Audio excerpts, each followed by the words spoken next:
오늘은 창세기 12장 1절에서부터 4절 말씀을 근거로 해서 거처를 옮겨라 라고 하는 제목으로 함께 은혜를 나누려고 합니다.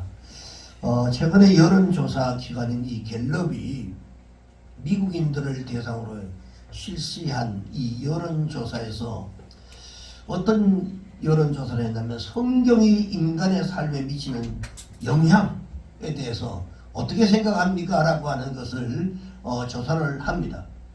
응답자의 65%가 성경은 인간 생활의 기본적인 이런 의문이나 문제를 해결하는 이러한 길잡이라 이렇게 대답을 합니다. 미국의 유명한 이 손도반 출판사가 18살 이상의 성인 남녀 1000명을 대상으로 해서 실시한 이 여론조사 역시 응답자의 86%가 성경은 삶 속에 부닥치는 문제들을 해결하는 열쇠가 되고 그것이 바로 진리가 된다라고 그렇게 나왔습니다. 이 성경은 우리에게 주시는 길잡이입니다. 우리가 어떻게 살고 어떻게 사는 것이 가장 행복한 삶이고 복된 삶을 살아갈 것인가 라고 하는 부분들을 이 성경은 우리에게 가르쳐주고 있습니다. 그런데 이 땅에 수많은 그리스도인들이 성경 안에 살아가면서도 그런 것들을 다 놓치고 살아갑니다. 피폐져 있는 이러한 인생을 자기 스스로 뭔가를 찾아보고 돌아보고 그리고 새로운 인생을 살아가고자 하는 이러한 그 의욕들이 없어요. 그러니까 늘 똑같은 인생을 살아갑니다. 우리 역시 성경을 살아계신 하나님의 말씀으로 믿고 있는 사람들입니다. 그리고 하나님의 말씀대로 따르고 순종한 사람들이 성공을 다 했고 그리고 복을 받았고 길이 열렸고 행복했다라고 하는 사실을 우리는 다 믿는 사람들입니다. 여러분 믿습니까 여러분? 말씀대로 따라 살아갔던 사람들이 성공했고 복을 받았고 길이 열렸고 행복했다라고 하는 이 사실을 우리가 다 부인하지 않습니다. 근데 창세기 12장 우리가 읽었던 이 12장은 아브라함이 고향과 친척 아버지의 집을 떠나라 라고 하는 하나님의 말씀을 받고 자신의 거처를 옮긴 그 사건을 기록한 게 바로 이 창세기 12장입니다. 이 아브라함이 살았던 곳을 떠나서 거처를 옮긴 이 사건은 우리에게 세 가지 교훈을 줍니다. 오늘 이 세 가지를 말씀을 드리려고 합니다. 그 첫째가 바로 뭐냐면 믿고 옮기라는 겁니다. 믿고 옮기라. 여러분 믿지 못하면 절대로 옮길 수가 없습니다. 우리가 하나님을 믿지 못하면 하나님을 절대로 따라갈 수가 없습니다. 세상 사람들 믿음이 떨어져서 하나님을 멀게 하는 사람들 역시 하나님을 믿지 못하기 때문에 그분을 못 믿는 것입니다. 본문에 보니까 하나님이 이 아브라함을 설득하기 위해서 많은 말씀을 하신 적이 없어요. 그냥 간단합니다. 왜 떠나야 하고 떠나지 않으면 어떻게 되고 어떻게 떠나야 하는지에 대해서는 구구절절 어떤 설명이 없습니다. 단순하게 그냥 하나님의 명령은 언제나 단순하고 간결합니다. 해라 하지 마라 하면 복 받는다 안 하면 너희들이 큰 잘못을 저지르고 그리고 화를 당한다 뭐 이런 간단 명료한 이야기를 하고 계시는데 네가 살고 있는 곳을 떠나라 그리하면 내가 네게 복을 주겠다. 간단합니다. 네가 있는 곳에서 떠나면 내가 복 주겠다. 오늘 이 말씀이 오늘 우리 속에 들려지기를 주의 이름으로 축원합니다. 내가 삶의 현장 터전에서 하나님을 떠나 있는 이러한 삶, 하나님을 멀리하고 있는 그 삶의 터전에서 떠나면 복을 준다는 거예요. 이게 영적으로 여러분 들려지기를 주의 이름으로 축복합니다. 우리에게도 동일하게 말씀하고 계시는 겁니다. 약속한 것을 믿고 순종하고 따라가면 반드시 복을 받을 것이다. 그래서 여기도 보면 3절이면 너를 축복하는 자에게는 내가 복을 내리고 믿습니까 여러분? 아멘. 자, 이 말은 내가 다른 사람을 축복해야 된다는 얘기입니다. 그러면 다른 사람도 나를 축복하고 축복할 때 내가 너에게 복을 주겠다 이 말씀을 하고 있는 거고요. 그 다음에 너를 저주하는 자에게 내가 저주하겠다. 땅의 모든 족속이 너 때문에 복을 얻을 것이라고 그렇게 말씀합니다. 간단합니다. 내가 너의 책임자가 되어줄게. 내가 지켜줄게. 내가 보호자가 되어줄게. 간단하게 이 말씀 하시는 거예요. 여러분 우리가 이것을 믿어야 됩니다. 믿으면 믿고 그분을 신뢰하고 따라가면 그분의 보호를 받을 수가 있어요. 믿지 못하면 여전히 내가 그 모든 문제들을 내가 해결해야 합니다.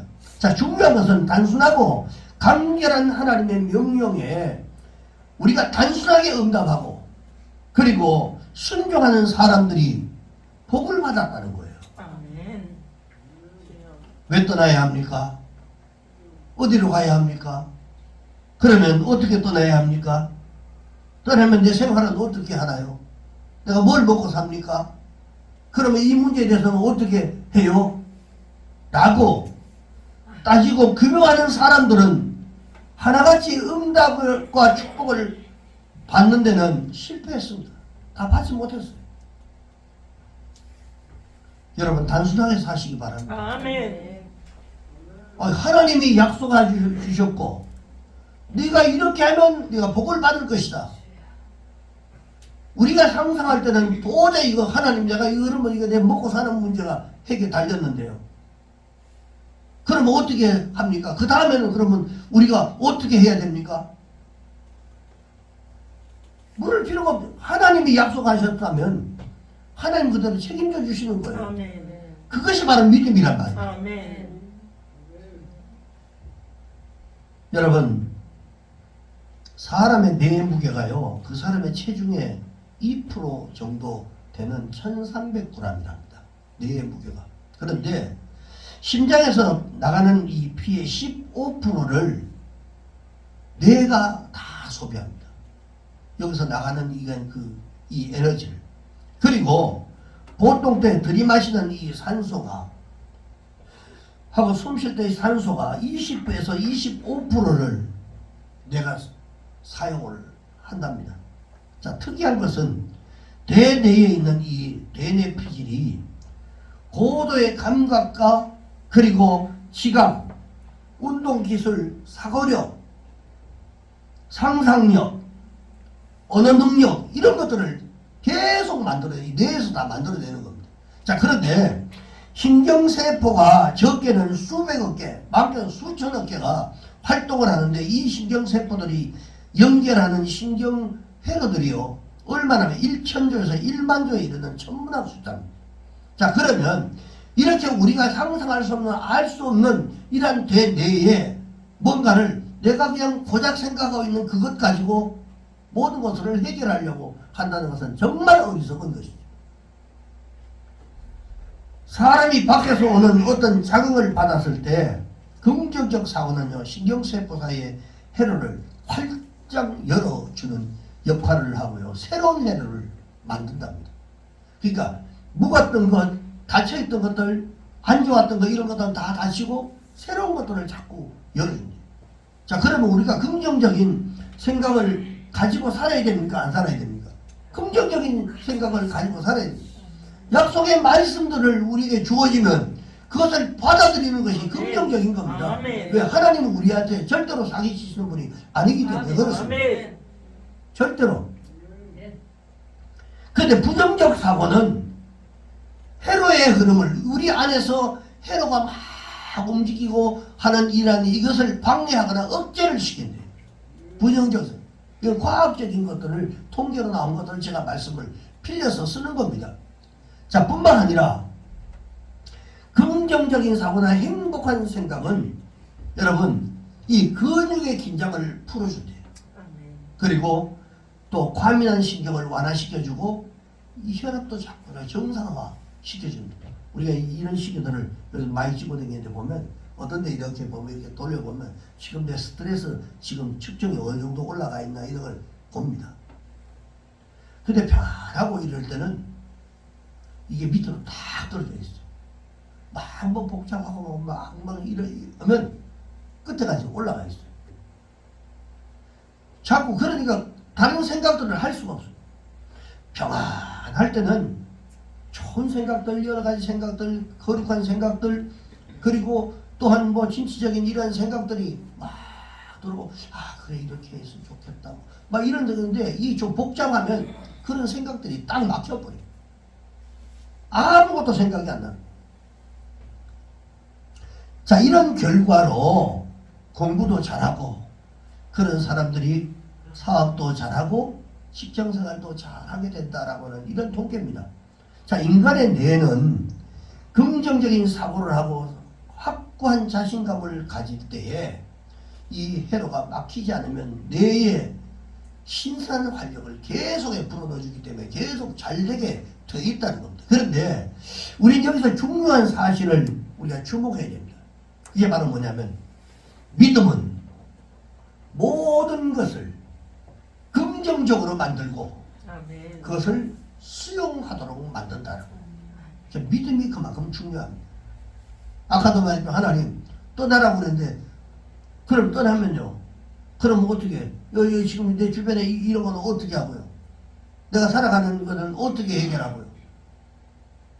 베드로가, 여러분, 베드로가 안드레가 그물을 버려버리고 그냥 예수를 따라간 사실들을 우리가 보십시오. 그들이 그런 걱정을 했으면 절대로 그물을 버릴 수가 없습니다. 이 아브라함이 그 대표적인 케이스입니다. 만약 아브라함이 하나님의 말씀과 명령을 믿지 못했다면요, 결코 그는 그 살던 곳을 떠날 수가 없었을 거예요. 오늘도 믿음이 있는 사람들은요, 모든 것을 긍정적으로 보고 그것을 다 이해합니다. 아멘. 그리고 그것을 다 해석을, 좋은 쪽으로 해석을 다 합니다. 하나님이 기도하면 하나님이 이렇게 하라고 그러는데 지금 내 환경을 보면 도저히 그렇게 할 수 있는 환경 조건이 아닌데 자꾸 하나님이 이렇게 하라고 그럽니다. 자, 이럴 때 긍정적 사고를 가지고 믿음을 가지고 있었던 사람들은 그것을 긍정적으로 보고 이해하고 그런 쪽으로 해석을 합니다. 하나님이 설마 나를 지금까지 살아온 것도 하나님 은혜인데 나를 더 힘들고 어렵게 하겠는가? 긍정적으로 해석을 하는 거예요. 그래, 해보자. 저는 누가 뭐래도 우리 교회가 지금까지 왔다는 이 자체가 기적입니다. 아멘. 하나님이 붙잡고 있지 않으면요, 절대로 할 수가 없습니다. 뭐 여러분들이 다 교회 사정들 다 아는 거 아닙니까?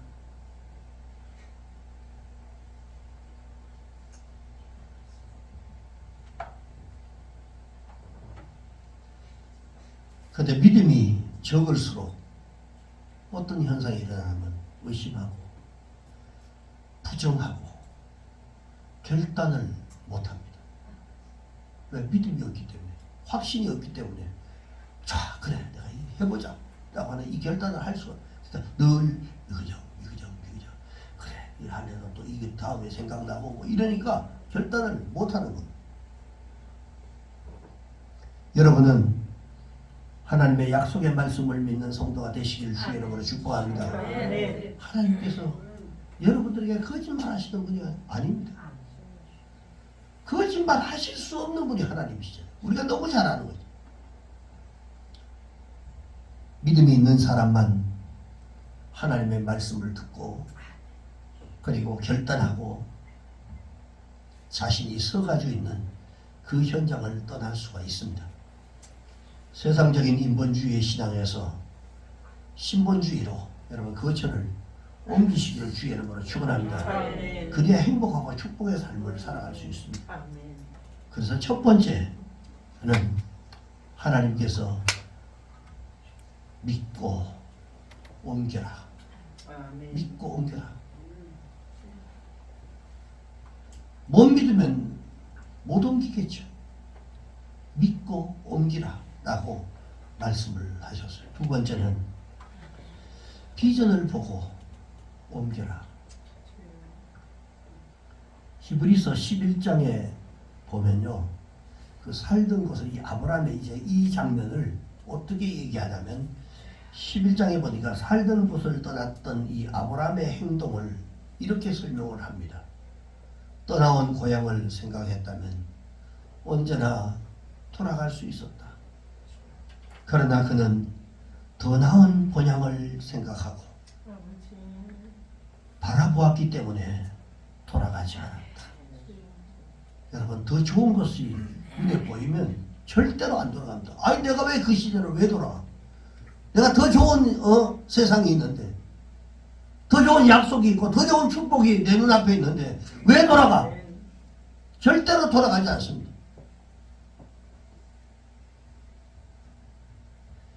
고향으로 돌아가겠다는데 누가 말리겠습니까? 말릴 수가 없습니다. 살던 고향으로 가겠다는데 누가 가로막겠습니까? 그는 언제든지 돌아갈 수가 있었습니다. 그러나 그에게는 하나님이 주신 비전이 있었어요. 그게 바로 뭐냐? 그는 고향을 떠나면 하나님이 준비하신 새로운 땅이 있다는 이 비전 때문에, 하나님이 약속한 그 비전을 믿고 있었기 때문에 고향을, 여러분, 떠날 수가 있었던 거예요. 확실한 것들을 붙잡으면 여러분 떠날 수 있습니다. 결국은 떠나지 못하는 것은 확실한 것들을 붙잡지 못하고 있다는 겁니다. 여러분 안에 믿음이 있으면 새로운 비전이 여러분 보이게 돼 있어요. 믿음이 있으면 그간 보인다니까요. 믿음이 없으니까 안 보이는 거지. 믿음이 있으면 다 보인다는 거예요. 새로운 것들이. 프랑스 파리에 가면 여러분, 유명한 프랑스 파리에 가장 유명한 게 뭡니까? 에펠탑입니다. 에펠탑. 자, 에펠탑이 프랑스를 상징하는 이 탑으로 굉장히 유명한데, 이 에펠탑이 철제로 쌓아 올린 탑입니다. 그런데 그러니까 한마디로 말해서 그 탑 속에는 돌멩이 하나 없고 나무 하나 없고 그냥 철로만 그냥 엮어가지고 그렇게 만들어 놓은 것입니다. 대원군하고 그 며느리하고 민비가 막 정권 다툼하고 싸우고 있을 때 프랑스 사람들은요 320m의 높이의 철탑을 세우고 있었어요.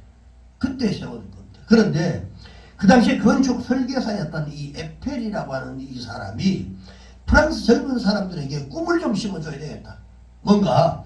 그리고 이제 결국은 이 비전을 주자.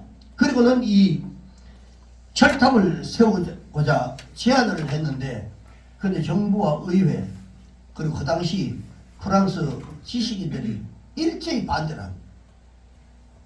문화도시 이 파리에 석탑도 아닌, 보통 뭐 탑은 뭐 이게 세면으로 멋있게 그 장식해서 올리면 그것이 상징이 되고 이런데 철로 그냥 엮어가지고 그냥 막 해놓으면 얼마나 흉측스럽겠냐 이 말이지. 철탑을 세우는 것은 반문화적이고 야만적인 이런 행위라고 하면서 반대를 합니다. 전부 다. 그러나 이 에펠은 물러서지 않고 정치인과 그리고 의회 의원들을 설득을 합니다. 그리고 시외에 세우겠습니다. 그리고 그 대신 임시로 세웁니다. 이 두 가지를 약속을 합니다. 시내 세우는 게 아니라 시외에다 세우고 그 다음에 어느 조건부로 임시로 세우는 겁니다. 그래서 허락을 받아냅니다. 에펠이 조건부 허락대로 이 시위가 언제든지 철거를 할 수 있다는 이 전자에 탑을 쌓습니다. 그런데 320m의 에펠이 세워지자 싫든 좋든 간에 저 외곽에 세워져도 워낙 높으니까 어디를 가 있어도 다 그 에펠탑이 다 보이게 돼 있어요. 그리고는 그 사람들이 한 사람 한 사람들이 긍지와 자부심을 갖게 됩니다. 프랑스 사람들이. 끝까지 에펠탑을 보지 않겠다는 그런 별종의 사람들이 분명히 어디 가도 다 있죠. 아니 저걸 왜 세워서 저거다 꼴보 보기 싫다 라고 하는 사람들이 분명히 있었어요. 그리고 이 꼴보기 싫은 이 에펠탑을 바라보지 안고 살 수 있는 방법이 없을까? 아무리 멀리 가도 워낙 높으니까 이게 다 보이는 거예요. 그것을 찾다가 아 그래 에펠탑 바로 밑에 살면 그러면 그걸 안 쳐다봐도 되겠구나. 그리고 그 밑에서 그래서 사르트르라고 하는 이 철학자는 이 에펠탑 밑에서 살았다고 합니다. 이 에펠이 쌓아올린 철탑이 이제는 세계적 명물이 되고 파리를 찾는 이 관광객들의 명소가 되고 그 파리 그걸 에펠탑 보러 그걸 하고 관광 수입이 어마어마한 겁니다. 자 여기서 보면 우리가 성경은 크게 세 가지로 구분을 합니다. 자 성경이 뭘 구분하냐면 지나간 일, 즉 다시 말해 과거, 그 다음에 현재, 그리고 장차될 일, 이 세 가지로 이 성경은 그렇게 구분합니다.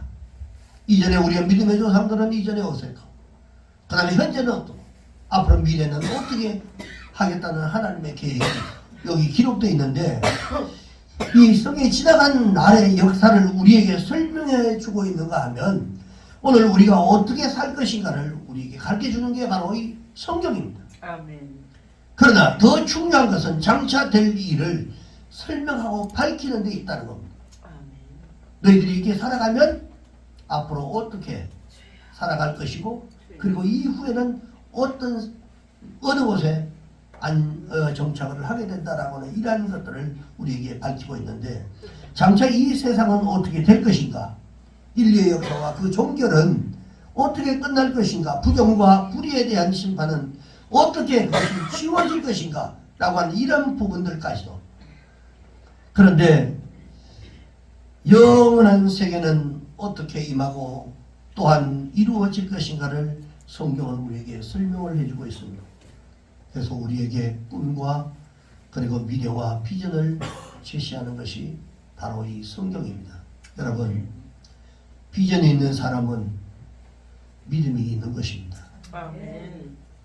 믿음은 앞으로 나가게 만들어줍니다. 아멘. 그래서 히브리서 11장 1절과 2절을 우리 다 같이 한번 읽어봅시다. 시작. 믿음은 바라는 것들의 실상이요 보이지 않는 것들의 증거니 선들들이 이로써 주를 얻느니라. 보이지 않는 것들을 어떻게 볼 수 있습니까? 성경을 통해서 이전에 똑같은 삶을 현재 삶을 이전에도 똑같이 비춰보면서 이전의 삶을 통해서 우리가 보는 거예요. 그래서 성경을 우리가 보는 겁니다.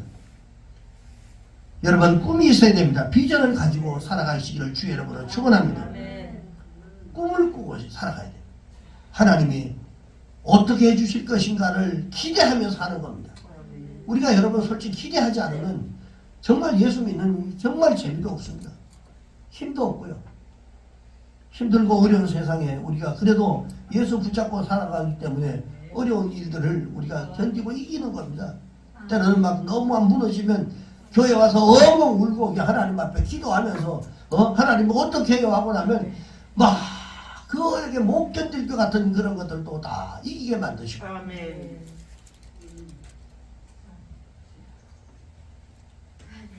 하나님을 여러분 붙잡으시기를 바랍니다. 그리고 하나님 멀리 있는 그 자리에서 그 저를 빨리 옮기시기를 주의 이름으로 축원합니다. 아멘. 마지막 세 번째로 뒤돌아보지 말라라고 말씀합니다. 아브라함의 조카인 이 롯이 소돔과 고모라에 살고 있었습니다. 그것은 일찍부터 문화가 발달했고요. 상업의 중심지여서 살기가 아주 편안하고 정말 좋았던 그런 장소였습니다. 그런데 그 당시 벌써 얼마나 살기가 좋았는지 호모섹스가 유행하던 그런 시대였습니다. 그 정도로 수천 년 전에 벌써 이미 도덕적으로 타락한 말이 여러분 타락은 뭐 말도 아니었습니다. 하나님이 그곳에 천사를 보내가지고 이 유황불을 내려서 그 도시를 멸망시키겠다는 이 급보를 이 롯에게 전하게 하시고 그리고 롯의 가족들에게 속히 떠나라고 채촉을 합니다. 야 여기서 빨리 떠나야 된다. 떠나야 된다. 빨리 떠나라. 그리고 절대로 뒤를 돌아보지 마라. 라고는 천사의 경고를 받은 이 롯의 아내는 두 딸을 데리고 소돔성을 떠납니다. 그리고 절대로 돌아보지 말라라고 2번, 3번 당부했습니다. 그런데 이 롯의 처는 그 경고를 무시하고 뒤돌아보다가 결국은 소금 기둥으로 변해버립니다. 주경학자들이 왜 롯의 처가 하나님의 경고를 무시하고 뒤를 돌아보았는가에 대한 이러한 평소에 그것을 연구를 했는데, 평소에 그녀가 누리고 살던 세상의 것에 대한 이런 미련 때문이었다라고 해석을 합니다. 아무것도 없으면 돌아볼 필요도 없죠. 워낙 많은 것도 누리고 그리고 환경적으로 누렸던 것들이 있기 때문에 그게 아쉬워서 결국은 돌아와지. 만약에 여러분들 떠나라 했는데 여기 아무것도 없는 빈칸이면 여러분 그 돌아볼 필요가 없죠.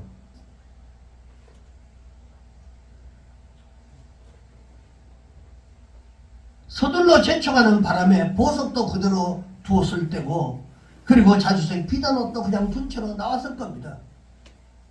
자기 누리던 모든 환경을 그대로 두고 나왔습니다. 그러나 중요한 실수, 결정적 잘못은 하나님의 말씀과 경고를 대수롭지 않게 여겼다라고 하는 겁니다. 말씀 중에 말씀 가운데 말씀으로 우리에게 주어지는 경고의 말씀들을 여러분 절대로 우리가 우습게 생각하면 안 됩니다.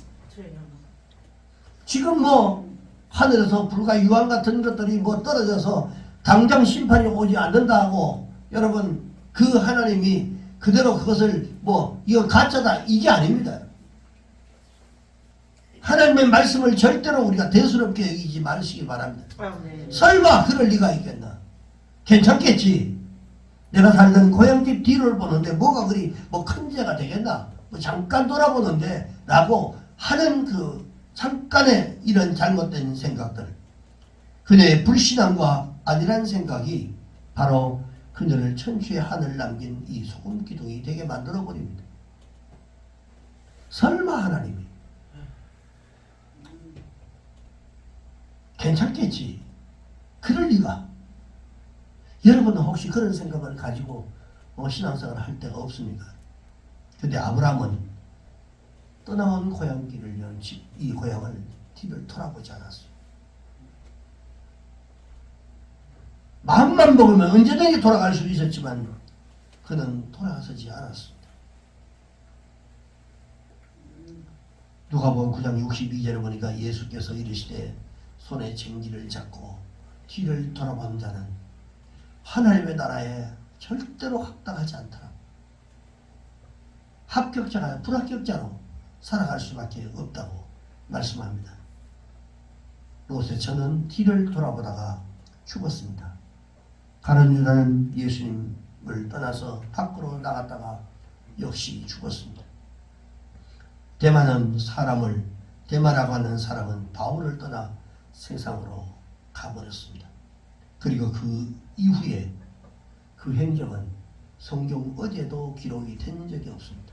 떠났다라고 하는 그 이후부터 데마의 흔적은 없습니다.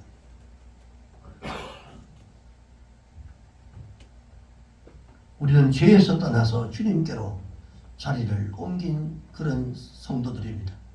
불의의 세계를 떠나 의의 세계로, 죽음을 떠나서 생명의 세계로, 그리고 순간을 떠나 영원한 세계로 주소를 옮긴 사람들이 바로 저와 여러분입니다. 떠나온 세계로 다시 되돌아가면 절대로 안 됩니다. 믿음은 성장해야 됩니다. 현재 머물러 있는 것이 아니라 계속 성장해야 하는 것입니다. 우리는 아브라함을 신앙의 조상이라고 그렇게 부릅니다. 여러분, 그럴 만한 이유가 있기 때문에 그렇지 않겠습니까? 그는 떠나라 라고 하는 이 명령 앞에 믿음 하나만 가지고 떠났습니다. 되돌아갈 기회가 많았지만 되돌아보지 않고 가나안 땅을 향해 나갔습니다. 우리에게도 두 길이 있습니다. 떠났던 길을 그리워해서 다시 돌아가느냐, 아니면 앞으로 나가느냐, 죄악과 구습에 얽힌 옛사람으로 돌아가느냐, 아니면 새로운 세계로 우리가 거처를 옮기느냐, 세상의 미련과 유혹에 빠져 주님을 떠나느냐, 아니면 주님의 십자가를 바라보고 그리고 가느냐, 이 갈림길에 우리는 서 있습니다. 믿음은 언제나 여러분 선택입니다. 결단입니다. 우리가 절대로 뒤를 돌아서지 않기를 주의 이름으로 축원합니다. 그리고 뒤돌아보지 마십시다. 주님의 뜻대로 살기로 여러분 결단하십시오. 그리고 주님만 사랑하기로 결단한 여러분 되시기를 주의 이름으로 축원합니다. 기도하십시다.